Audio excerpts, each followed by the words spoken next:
Today's show is brought to you by tintackers.com, your source for sweet aluminum beer signs from your favorite craft breweries. tintackers.com carries hundreds of official brewery signs you can choose from to enhance your brew room, bar, or lounge area. Make your walls happy by visiting tintackers.com today. Use our promo code HOMEBREWER to receive $10 off your first order over $30. That's tintackers.com, promo code HOMEBREWER.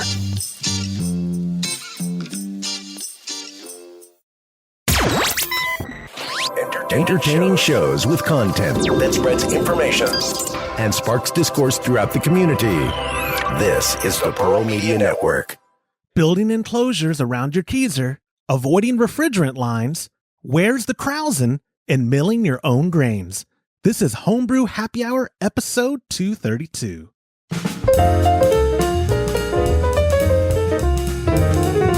Hello and welcome to the Homebrew Happy Hour. This is the show where we supply the answers to your homebrewing questions and discuss all things related to craft beer. If you have a question that you would like us to discuss on a future episode, you can go to homebrewhappyhour.com and click on that submit a question link at the top of the page, or now you can call or text them in by using 325-305-6107. I am your host, Joshua Stubing. Today I am joined by the Director of Operations at CM Becker over there, Mr. James Carlson. Let me unmute y'all. And then down there, he was running off to get something. He's the President and Chief Keg Washer of KegConnection.com, Mr. Todd Burns. What were you doing? Because I didn't have you on my screen till just now. Todd, what were you? Just shuts the lights off. Sometimes they overwhelm everything. Sometimes. Yeah, you earlier were telling me I keep going in and out. I think your internet's crapping out on you, man, because you just kind of roboticized as well. We're going to try to do the episode with you as long as we can have you on. James, how's your week been, man? Oh, wonderful. I love the sincerity behind your words. And Todd, we'll start off right at the top. Let me kill the music because Todd doesn't like the music. You look, Todd, like a bundle of joy today. You look like you're feeling good. Thank you. You're climbing mountains. Now, how are you? Last week, I gave both of y'all the week off. We had Tyler and Laurie from the Brewed Up podcast on. I had a blast with them. But Todd, you've been out. You had to go get a medical procedure done, and now you're all hanging out at home. And how are you recovering? Yeah, I'm okay. That's great. I'd be so worse. Oh, I've been actually, Todd sounded great last Friday. I called him and, or pardon me, it was Saturday. I gave you, I didn't bother you Friday. I called you Saturday or Sunday, and I was like, oh my God, you sound great. And you're like, that's just how I sound. It's not how I feel. And then that's how you've kind of been this week too, where I'm ready for jovial Todd to come back, not this melancholy. Like I don't even want to joke about it anymore because I am happy though to that you are back. I know you're working because my inbox is full of emails, so you're getting back to normalcy fairly quick. And you combed your hair for this, so I mean you're doing pretty good. In my book, and you're commenting on my, and you're I'm doing all right.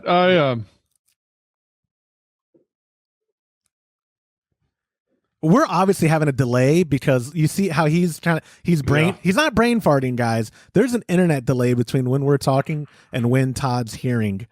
I just did a test, and it says that I'm at full speed, but it's not working. You want to try, can you tell me when you hear this? Say yes. I'm going to try to leave and come back. There we go. Todd will leave, and when he comes back, I'll let him back in. Now that he's gone, we can talk about him. Oh my gosh, man. I can't believe he actually wanted to do the show this week, to be honest with you. He is an Iron Man. That's why I kept telling him I'd be so much worse. Y'all wouldn't hear from me in a week. That's what I'm saying. And I've melt even less things where I'm like, oh, I stubbed my toe. I need off the whole week. Don't call me. No, he is. He's tough. Yeah. I couldn't believe, and he was like, "No, I'll do the show this week." I was like, "No, James and I can handle it. It's fine." He goes, "No, I want to do it." So I was like, "All right, I'll let him." All right, let me let Mr. Burns back in. And obviously, I'm not editing any of this out. That would require work. All right, let's see. How about now, Mr. Burns? You hear us fine? I can hear you. Yeah. Okay. Yeah. So, segueing from good. there into our small talk, because we just have a few. Todd, you're feeling better. Thank you for coming on the show. Trub Club recipe kits, kind of their last call if you want to pick up May's recipes, which are a lemon shandy clone or an Irish red. We have this month, I think we shipped out about 61 recipe receiving, Wow. and it was darn near split down the middle with how they picked it. I for sure thought that the lemon shandy would be the more popular kit with the time of year it is. That's that shandy clone kit is popular this time of year, but there was a lot of people who are like, I want that Irish red, which I don't believe I've ever brewed an Irish red. I've drank plenty. I've consumed lots of Irish red, but Joe told me both recipes were real solid. So I'm looking forward to hearing feedback from that. If you want to join our Trub Club, the newly named Trub Club, you can go to homebrewhappyhour.com/club or join us right now through patreon.com/homebrew happy hour. Also, we have exciting news next month, and it's coming quick, is Homebrew Con. Can y'all believe it's already time for Homebrew Con? Like, Todd, we were discussing how we're going to do a talk, and we're finalizing our details. It's going to be on the Herm system, the brow tag. We're going to be showing that as our example of brewing on a Herm setup. We were talking about this week. It's a month away. It's less than a month away from Homebrew Con. Crazy. Isn't that nuts? And this year, unfortunately, again, it's virtual. Well, Todd would argue it got canceled again. I would say it's online again. It never got canceled, even last year. But we are giving a talk. And Todd, can you go in? You managed to get us some passes that we can give away, right? Did, yes. Mm-hmm. And so I like that. I'm trying to throw. I need to stop throwing stuff to you because we'll just get through the show without. I'm not going to put too much heavy lifting on you. I'll give the details. So our friends over at the AHA, American Homebrewers Association, are allowing us to give away, I think 4 or is it 5 passes. That's where I needed your help. I think it's 5 passes. I thought it was 5. Okay, so if it's not 5, then we'll put one on our dime. But I'm pretty sure it is. So this first pass that we're giving away is going to be exclusive to Trub Club members. It's going to be our giveaway for May.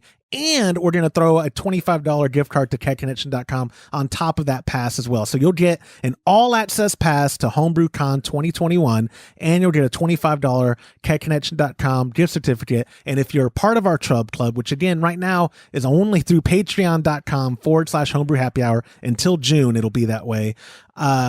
If you're in it, you'll already be automatically entered, and it's your tiered giveaway. So if you're at the top tier, you get the most amount of entries into this contest, and so on and so forth. Again, more information to be found at homebrewhappyhour.com/club, patreon.com/homebrew happy hour to see what I'm talking about with all the entries. But I'll be announcing it this Friday, which is like the 29th.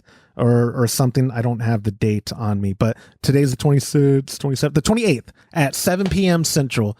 I'll be announcing the winner on this Friday. So that's exciting stuff. And then we'll be giving away passes probably 2 a week leading up to the actual conference because we need an audience for our presentation. That's why we're giving these away. We need at least 5 of you cats to sit in and watch us present. Because last year, our presentation was some of the most fun I've ever had doing Homebrew Happy Hour content. And we did that fully live, too.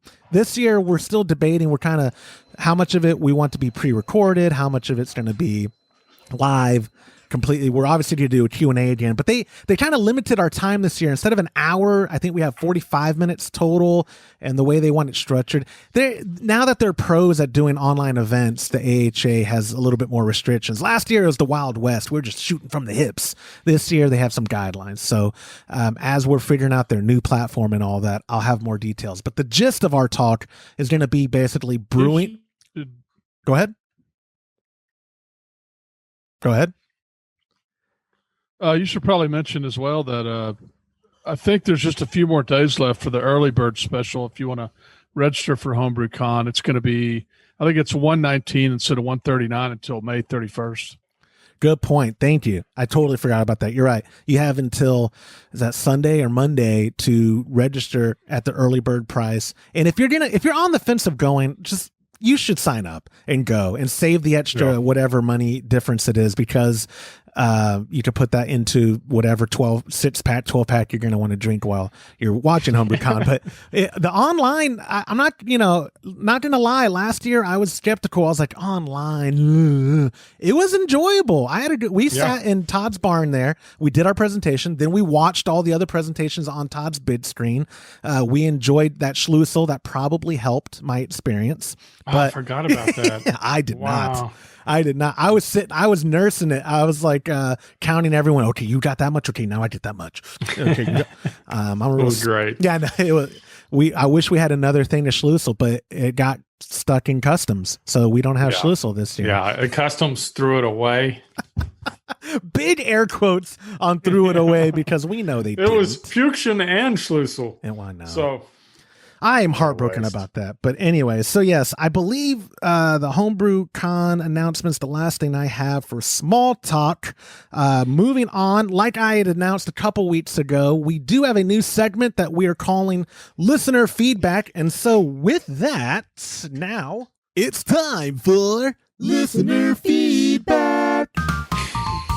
Oh, and listener feedback this week comes from our buddy Bennett, who emailed us and said, "Hey, Joshua, I happen to work with coffee for a living, and you're very correct in that you have to play with it and experiment to find out exactly what it is that you like, because it is as complex as beer when it comes to tasting. Things that you're looking for are, like acidity levels and flavor profiles, because they do change, because again, it is an agricultural product. To Todd's point, there is a big difference between Arabica and Robusta beans. Arabica are high elevation growing and very slow, and Robust are low elevation growing and very quick to turn around, which is why big grocery store coffee chains use those, because they can turn them faster. Also, why Arabica are higher quality. That's also why Arabica are higher quality. To James's point, there is a difference in extraction rates of caffeine and flavor profiles when you do what is known as a cold press or cold brewing. You'll get a higher level of caffeine and a lower amount of acidity, in the ballpark of around 60% lower acidity in a cold brew. Usually 1/2 pound of coffee to a gallon of water and a minimum of 12 hours are the ratios that I use. As I stated earlier, experimentation really is the only way to go find something that is going to work for any specific beer that you're brewing, so you're definitely right that where you need to be there. The biggest things that you need to be paying attention to when it comes to coffee are acidity, aroma, body flavor, and finish. And when you're tasting, to figure out what you want to do with it. It's important to slurp it so it hits all the points on your tongue, as well as assessing the body and complexity of the flavors. However, all of those complexities won't flow through to the finished beer. If you need any more information on coffee, please feel free to reach out to me. Thanks again, Bennett. I know that was long, but that's pretty detailed. I know. Yep. And I was telling Bennett, like, man, maybe we need to have him on a Homebrewer Showcase episode. I think so, talk all about coffee. I included it because it was great information, and he kind of said I was right. So I don't get that a lot on this show. He didn't say you were. What do you mean he said you were right? You're very correct in that you have to play with it and experiment to find out. He was talking to me, man. He said, well, what you like, your perfect beer, I think, would be a natural light clone with Folgers in it. Yeah, that sounds great. That's like college, man. No reason to experiment. That's your beer. Oh gosh, I do. We haven't done a coffee centric episode, so we will have to do one in the future, because that, not just for how it's with beer. You know how many people use our equipment for coffee alone? Specifically like your V3N, James, it is used frequently in coffee installs. Nitrogenated coffee flows beautifully through it, I'm told. Or I'm told. We've done it there in the brew room. We'd filmed a long time ago because we were trying to do a partnership with another brand and doing their products, and I thought that turned out phenomenal. And I'm a sucker for the cascading effect.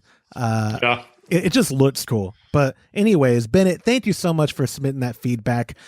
Again, you can always do feedback to us using our hotline at 325-305-6107 or email Joshua at Homebrew Happy Hour. And when we take it, just like a question, we give you a $25 gift card to kegconnection.com. So with the feedback out of the way, moving on, we have 4 great questions for this sweet show. Pardon me.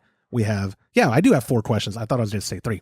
We have 4 great questions for this sweet show, starting off with one from our listener feedback hotline. It's our buddy Troy from Mississippi, and here is his voicemail.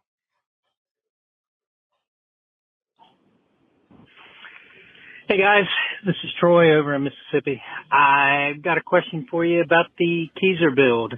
Well, not about the build because I already did the build. And well, obviously the information was great, very easy to follow. And, well, just to kiss up to Josh a little bit, the video quality was outstanding. It was. Anyway, the question I have is, I've read all over, the internet, Homebrew Talk, Reddit, and all the other places you can look stuff up. But my question is about enclosing the actual Keezer. I've read things that maybe you shouldn't build a box around it or anything else because it may not have enough room to dissipate the heat and so forth. So just want to get your thoughts on that. I don't know that I've heard you guys mention that, and see if I know that build that Todd did for the ranch didn't have a box on it. He had the collar and just painted the Keezer. Just wondering if there's any input or insight on enclosing it in a box, either with wood or I was looking at maybe some metal. I got some extra metal from a roofing project I did. So just want to get your thoughts. Thanks, guys. Love the show. Talk to you later. Troy, thank you so much. And we're familiar with Troy. Troy's real active on our Instagram and in our Trub Club. So we appreciate the question submission, Troy. It is a good question. Todd's build, I don't remember the conscious decision, but what I do kind of remember, Todd, you painting it because of that. You wanted it to look aesthetically nice. That textured paint came out great, and you didn't want to enclose or entrap the breathability of the compressor. Am I correct, or did you just do it for looks? Why you painted it? I've never enclosed one. It's not that I'm against it. I think as long as you would leave, there's a section that it vents from, and that could be in different places on different Keezers. On ours, it would have been on the right side. And you'd have to be real careful not to close that off. But otherwise, I guess you can enclose it. Yeah. Like, James, would you say, some like businesses or apartment complexes, they have their dumpster and they do like that horseshoe kind of enclosure around it to make it like, we don't have a dumpster over here. We just have this wood thing. If they did it like that, or the front, because most of the compressors on a Keezer are in the back and their ventilation's from the back. So if someone wanted to enclose it for aesthetic purposes, would you say that would be the safest way to make that square box enclosure and maybe just not do it in the back at all? Because the bat's going to be against a wall or near a wall anyway, so it's already going to kind of kill breathability. I would just say anything goes as long as you don't cover up the area where it vents. And they'll either have an exposed grate. Some of them they'll cool through the bottom. So if they're cooling from the bottom, you definitely don't want to cover that up. Just don't cover up anywhere there's circulation designed for the compressor and the condenser, because the condenser's outside, evaporator's inside. Condenser removes heat, and that's the most important thing, because you don't want to heat that compressor up and burn it up. Yeah, it's going to be a bad day when your brand new Keezer 2 months in stops working. Just no. And if you have doubts, get a hold of the manufacturer and talk to them. Yeah, it's always good advice. We say that a bunch, and because that is the best advice we can give is, like, if you're not 100% sure what you should or shouldn't be covering up, look that up on the internet or contact the manufacturer, because the last thing you want to do, because Keezers aren't cheap. The freezer, that is, aren't cheap. and you want to make them last as long as you can. And yeah, maybe, your significant other said, I'll let you put it in the house, but it has to look, it has to be shiplapped, and it has to look like it came from the Gaines family or whatever those people are on TV that my wife watches, the Magnolia something people. Yeah, if you're trying to make, a certain aesthetic, like you said, just do your homework, because it's better to be safe than sorry. What are some of the, I guess, symptoms of a compressor cover? Like, is it going to stop cooling, or does it go from? Well, I mean, I think it'd be real obvious. I mean, you'll have a vent. If you don't cover that vent. That's what I was going to say, is that visible vent is usually the only place it's venting from. Yeah. I mean, okay. I was just trying to cover bases, because I don't want, it's like there's a question coming up too about refrigerant lines, where sometimes my answer to people's questions is always like a shrug of the shoulders and like, I always just do it. And then if it works, I'm like, oh, whew, okay. And then when it doesn't, but with the build like this, I would tell Troy the same thing y'all are saying, where just don't cover up the vent and you should be good. But if you are worried, you saw on our build from last year's Homebrew Con, Todd, your Keezer, first off, that paint is holding up great. It's like meant for forever. I don't know if you'll ever have to recoat it. It was that textured, I don't even, what kind of paint do you call that? Yeah, it's textured. It's I think if you go to that video, I think you've got a list of what we used, right? I don't remember off the top of my head, but it's on that video. We do. It's just a textured paint. And it was spray paint. And I do remember that being, you went through a lot of it. So that was a con of it, because that paint, I picked up a lot of it from my local Home Depot to bring up, because you bought out your local Home Depot's worth, and it was not cheap. So, yeah, I'll tell you what, if I had to do it over again, I would have probably painted it first with just cheap flat black, and then painted it with that, because the problem was trying to cover the white. I wouldn't have needed to use near as much, or even a brown primer would have been probably excellent, because it was a brown color. I think if I would have done that, I would have used a lot less paint. Yeah, I agree. But and I think you talked about that in the presentation last year. The good thing about like the builds we do and the projects we do is with anybody probably is we live and learn. Like, hey, not that Todd is ever going to build another Keezer for himself ever again until this one dies, but you live and learn like how you would have done it differently. And I'm sure there are people who have built facades for theirs who would have more input that they can comment on in the comments below, or email me so I can forward it to Troy. If you have any experience, negative or positive, with like, oh, here's what I did. I got some, front mason facade, and here's what I did, blah, blah, blah. Then, and that's what's worked for you. Email me. Todd just private messaged us on here. I'm getting every other word. It's really bad. It's your internet, man. It's your internet. I don't know. We'll get through it. Oh, no, it is. It says there's a problem with my internet connection. Yeah. Oh, yeah. Okay. Well, then it just came back. You're clear as a bell now. Yeah, you kind of broke up on the last question, but we're going to push through. You're fine. We'll get through it. And if we don't, we don't. But anyway, I'll move on so we get this ball rolling so Todd can stay as long as possible. Troy, thank you so much for submitting your question. Again, reminder, if and when we take your question on a future episode, we do give you a $25 gift card to kegconnection.com, courtesy of the technologically disadvantaged right now, Mr. Todd Burns. But anyway, moving on. Oh, it's not going to remove this bar until I read your chat. There we go. Now it's going to remove it. Okay. Question number 2 came from our buddy Sam, who used the submission form at homebrewhappyhour.com. Short and sweet. Here's what Sam wrote. What's the best way to make sure I don't hit any lines when drilling through my fridge door? My assumption is that there should not be any important lines in the door. This fridge is so old that I cannot find a lot of information on it. Should I chance it and drill, baby, drill? Or is there a way outside of a user manual to find out if it is safe? Todd sent me a private message. Is the bar back now? Yes, it is. You got to stop. On to Sam's question, Mr. I was trying to figure out what he's talking about. Yeah. There's a bar that pops up on the bottom that shows like chat participants. It's just real ugly for YouTube because they know the magic is lessened. They're like, oh, they use Zoom. Back to Sam's question, Todd. if you were even listening, is there a safe way that Sam can find out refrigerant lines if he cannot find a user manual anywhere? In a door? That was his question.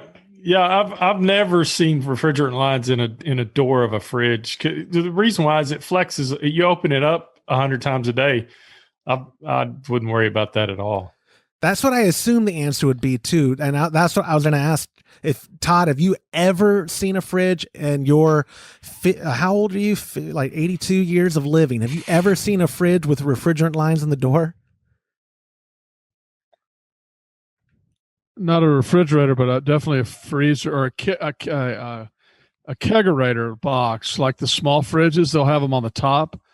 And what you can do if you've got one of those or something that you're worried about is you put mixed baking soda with alcohol and spread it across the whole thing. And wherever the refrigerant lines are, it'll dry really quickly and show you where they are. Really? I didn't know. So that's like the soapy. So they actually put lines in a moving door? No, I'm not. I didn't say the door. I said the top of I said they're not in a door, but they're sometimes in the top. Oh, okay. I misunderstood him too, James. I thought he meant on the smaller ones that they'd be at the top of the door. No, yeah. I agree with you. You're right. And that's why I tell people who are looking at the smaller fridges why it's worth getting one of those turnkey ones like what we have on Kegerator, because those are pre-drilled. You know where the tower is going. You know there's no refrigerant lines. And the back is pre-drilled for your gas line to go out of as well if you're going to keep your CO2 outside of the fridge. So everything's done. You just assemble it and you're safe and good to go. I've had people email us who have bought a dorm fridge from Craigslist, assumed that it was safe to drill on top, and then they're like, I think I got ripped off. It was working and stopped working. Like, I don't think you got drilling in the top. That's a whole different ballgame. It is. You're right. But on this fridge door, where even we've talked about how like those old green ones, like my pop has, and that from the 50s that still last forever. Even those, they don't have them in the door. I don't think, because like James said, the door's opening and closing. So like you would, that connection it would be demolished right after.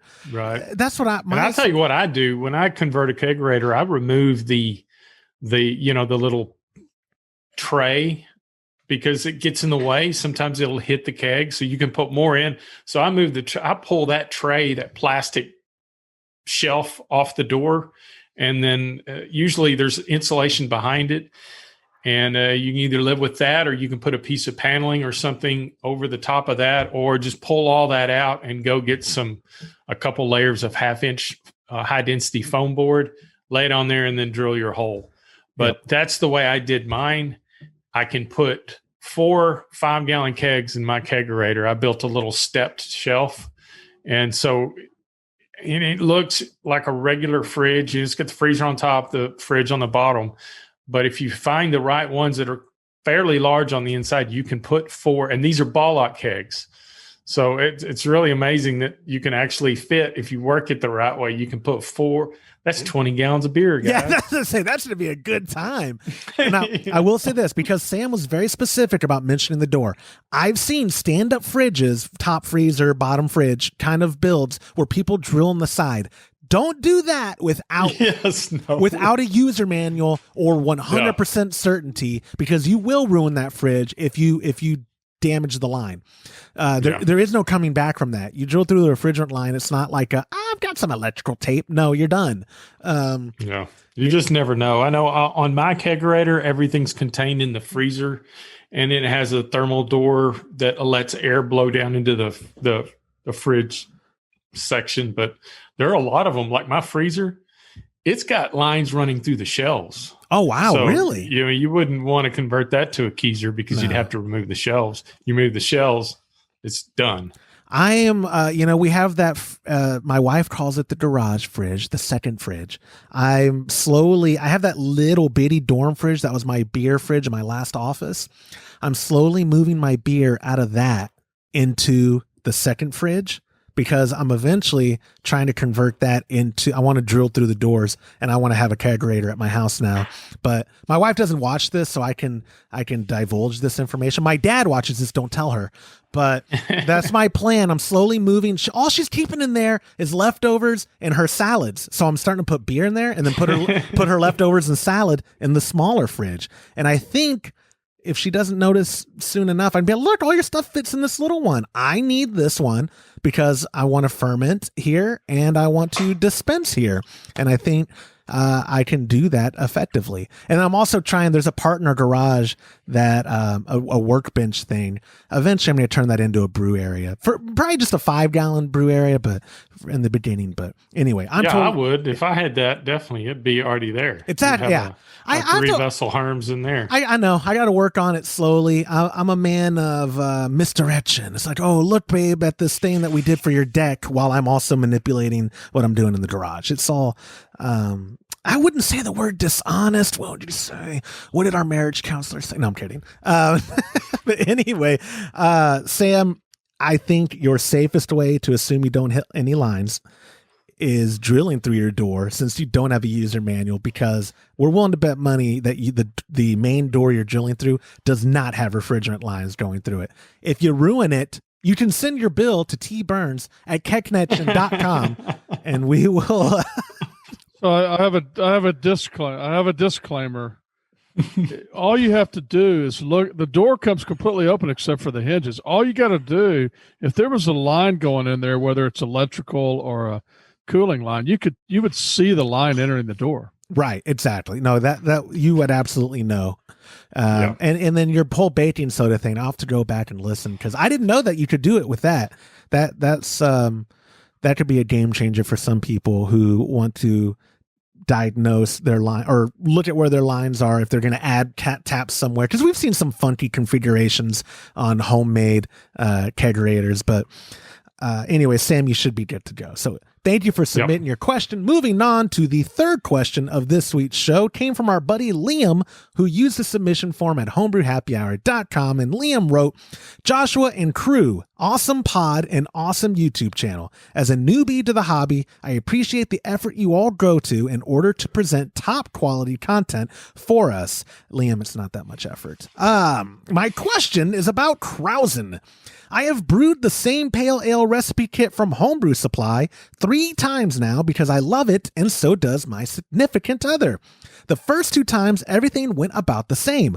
Smooth brew day, fermentation, and the amount of Krausen present was almost identical.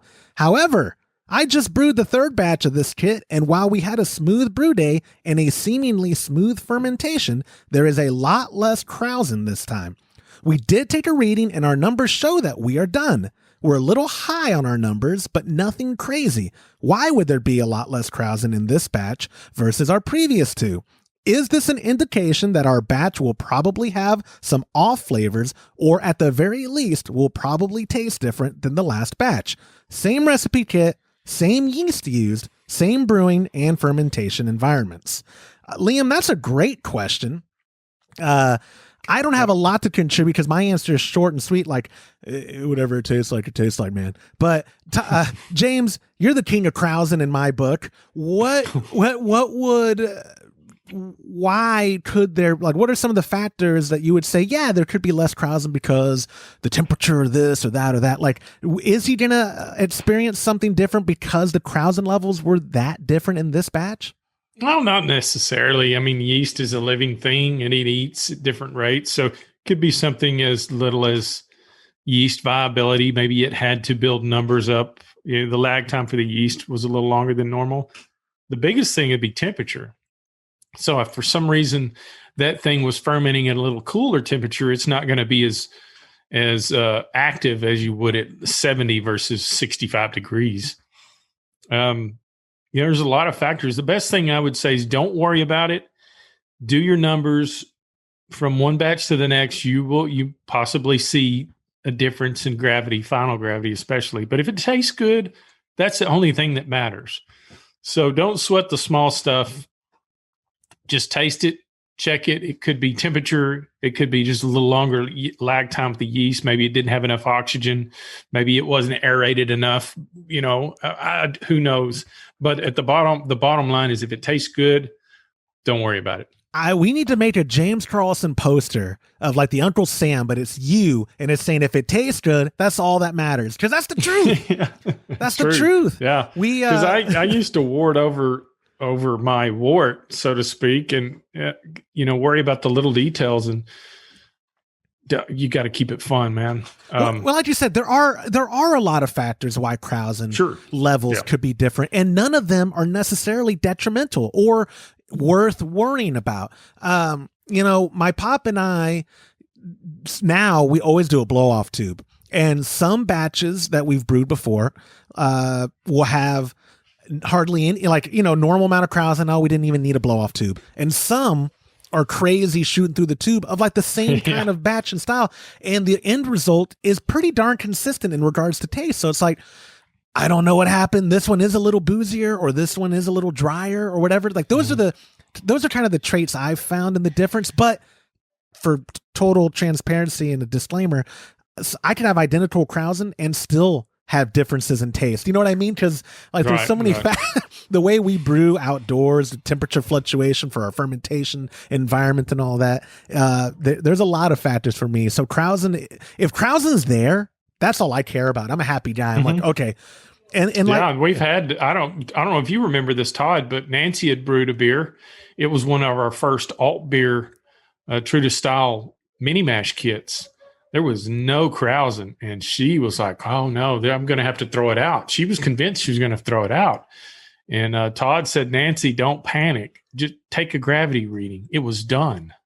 And no Krausen. I don't remember that. I couldn't see hardly any Krausen. That's wild. And I don't remember exactly. Maybe it was the lid didn't seal, or it doesn't matter. I mean, It would have Krausen whether the lid was sealed or not. But that was the first time that I saw something like that. And I had to see it to believe it, but it was true. It just had a nice, slow fermentation. Well, I'll even add too, Todd, when we film, we will usually use buckets because your glycol conical fermentation setup is usually full of something else because you're usually brewing all the time. We will put the 15 gallons of the same beer from the same batch in 3 5-gallon buckets, all with the same yeast pitched, all the same brand and all that. And those Krausen levels are fluctuating from bucket to bucket. They're not identical, right? I mean, it happens. That was me throwing it to you, Todd. I've never noticed. I mean, I've never noticed it when they're in the same closet. I think it's just fermenting slower is what's happening. It's more long. It's more of a long ferment. I mean, if it's fermenting at a lower temperature, the beer may end up being better. Yeah, like you said, taste. James, it'll be fine. Yeah, it'll be fine. And yeah, the old Charlie Papazian saying of, and I think I'm saying that wrong. I always say, is it Papazian? Papazian? Relax, don't worry, have a homebrew and brew on the brow tag and join the club. So anyways, Liam, thank you so much for submitting your question. Our final question for this week's episode was a text message using our hotline at 325-305-6107 from our buddy Joseph, who texted in your opinion, Todd and James, obviously who I was talking to, will I get more efficiency from my grains if I can mill them myself versus having my supplier mill them? I'm trying to justify purchasing a mill, and any evidence I have to convince my wife will help. I shouldn't have even taken his question. I didn't notice that part about who he was obviously talking to. I have a lot of knowledge to share. Yeah, I think we should let Josh answer this one. I would say, in my opinion, if you can mill yourself, you're probably going to get the most efficiency because you're going to have the more control. It's like why we push people to all grain brewing, and then why we ultimately push people to Herms brewing is for control over your brewing environment. If you're milling it yourself, like we have the benefit of having that really nice mill upstairs in the brew room where James can, I mean, you can refine it however you need to for whatever I kind have of preferences on what I want. That would be the main thing, not to mention the fact that before I started working for Todd, I had my own mill because I like to mill the day I was going to brew. I just, to me, and maybe doesn't make a flipping bit of difference, but I like to crack the grains the morning that I do the brew. I feel like it tastes better that way. Well, and I think people would argue, I'm no scientist, but I bet you someone in our audience is, and they would say that literally you're probably going to get the most efficiency that way because it's a fresh crack of the grain. It's as fresh as you can. Like if, a lot of people buy recipe kits from kegconnection.com, homebrewsupply.com, wherever, and they don't necessarily brew the day they get it. Well, the grain, I don't think you lose efficiency as days go by, but I think you're probably going to get the most out of the grains if you can mill it. But with that being said, mills aren't cheap. Like a con of it is having to buy a mill setup. I say having to. Didn't we take a question one time where someone was like, "Can't I just roll them?" You can do whatever you want to try to do. Yeah. You can use one of those spice grinders that all the teenagers have. What's up with teenagers grinding spice, Todd? I don't get why they're all interested in having those pocket spice grinders. Makes no sense. I didn't know that was a thing. Don't know. It's for marijuana, James. It was a joke. But all these like having a mill, I'm spoiled because y'all mill it for me. But when we're going to do a brew day and y'all are doing it exactly how you want. In the same breath, I will say, if you're having your supplier mill it, they're pros. They're going to mill it how is best for, like, if you even have a request, most suppliers, I know we do, you can double mill. You can get them unmilled or just standard milling. If you had to have a special request, Joe at Homebrew Supply always could call him and say, "Hey, I need, I want it not quite double milled," but Joe accommodates people a lot because a lot of people are very specific and they don't have their own mill. But if you want to be the complete brewer, get a mill. I've never been one to chase efficiency from grain size because I don't think you should sacrifice flowing and establishing a really good flowing grain bed for efficiency. I would trade efficiency for a good flowing and good sparge all grain brew. That's a great point. You're right. Yeah. What if you had to give up one over the other? A good flow is way more valuable. Just think about it, and we've all gone through it. How much longer a brew day is when it's not flowing the way it needs to through the false bottom. It's terrible. Terrible is the only word I can think of for that. I had a little note on here because one of the other pros I can think of, if you had a mill, you could start buying bulk grain and then, storing it, and that would save you some money. That when people ask us, like, if I get into home brewing, am I going to save money from buying craft beer? And I always tell them, like, under very, very specific circumstances, but not if you value your time at all. But one of the ways to save money is bulk purchasing hops, bulk purchasing grains. You can't bulk purchase grains if you don't have access to a mill. Some local suppliers will let you bring in your own grain to mill, but guys, don't do that to your local homebrew supply shop. Don't. Yeah, that's like having a Whopper and going in McDonald's to say, "Can I eat this here?" Yeah. Or can you put some of your sauce on this? Okay, thanks. And I don't. Well, I don't know. I would rather have. To me, it's like mowing the yard. I have to do it a lot, but I'd rather have somebody else do it for me. That's a great analogy. You're right. That's why I bought this property that's zero-scaped. The last time I mowed a lawn, it's been forever. I love it. I didn't know how much I'd like zero-scaping. It has maintenance to do, but that's what my wife does on the weekends. But anyways, back to this question. Joseph, I think, it's easy to justify to your wife having the mill in regards to the bulk buying thing. You can tell her, "Look, babe, I'm saving us money. I'm going to buy huge bags of grains so that when I need to brew, I take them out of storage and I fill up how much I need and I grind it right there. See, I need this thing." I didn't Google search or what mills go for, but you can get some pretty low price, like in the $100 range, right? Like a decent. Is his wife going to listen to this? Oh, doubtful. I don't want to. Oh, okay, good. So I don't think you're going to save any money by buying in bulk that often, because you want to, if you're like me and you want to brew a lot of different recipes. Oh, good point. It's going to be so hard. Like, you don't want to buy 50 pounds of specialty grains. No, you're right. You're going to have them forever. They're going to go bad. I don't know. I would say that you should get a grain mill if you like to mill grain, if that's something that you get a kick out of. There you go. That's a good rule of thumb. It's like you should get bottles if you like bottling. You should get a mill if you like milling. But who likes milling? Again, I'm spoiled. I'm speaking from a point of privilege when I say I don't mill my own grains. Joe or Araceli from homebrewsupply.com mills my grains, or James last time milled my grains. So I'm spoiled. I don't mow my grass. I don't mill my grains. I'm trying to get out of other stuff to do. But if you do, like Todd said, if it's part of the experience for you, then get your mill. But yeah, that's a good point, Todd. You're right. I guess if you bulk buy base malt, then if you brew the same recipe all the time, you might be able to save money. Like if you were so boring that all you ever brewed was Kolsch, and you always brewed the same Kolsch recipe, then you might be able to save some money. That sounds like the dream, actually. That sounds like, or a good German Pilsner. Or good, yeah. I would my dad and we haven't brewed in a while. We need to brew. And I found a post in my memory feed, Todd, from 2019 with the Kolschweisen. It was good for 4 days because on my Facebook post it said, just kegged it. This is phenomenal. And then I looked on my feed, and 4 days later I was like, something's not right about this Kolsch. So got bad. It's been 2 years since I've had a decent homebrew Kolsch, and it was only 4 days worth basically of a decent homebrew Kolsch. And I might have been a little tipsy when I tried it the first time, so I don't know if it was ever decent, but it is time for me to brew a Kolsch. But yeah, Joseph, I guess like we could ultimately end any question with, do what you want to do, man. You want to get a mill? Get a mill. You don't want a mill? Have Joe at homebrewsupply.com do your milling.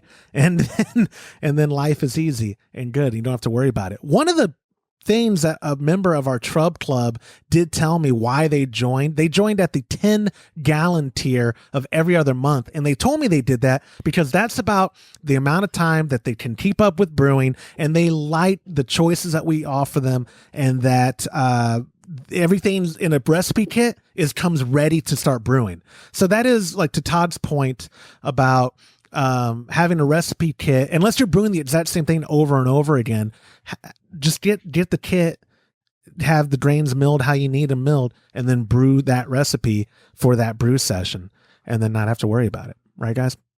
Yep. So anyways, that's all I have for this week's show. I'm glad your internet let you stay with us the whole time, Todd. That was fun. Can I go lay down now? No, but you can go lie down. We can talk about the difference after this episode. You always want me to correct your grammar. Thank you. Guys, I appreciate y'all's time. Todd, speedy recovery. I'm not going to come up this week. Might come up. I'm supposed to come up next week. I have to come up soon because we have to get all of our stuff done for the upcoming Homebrew Con. So you're going to, whether you like it or not, you're going to have to see a bunch of me in the very near future. But I will talk to you guys soon. All right. Thanks. See ya. And that will do it for this episode of the Homebrew Happy Hour. If you have a question that you would like us to discuss on a future episode, you can go to homebrewhappyhour.com and click on that submit a question link at the top of the page. Or now, of course, you can call or text them in by using 325-305-6107.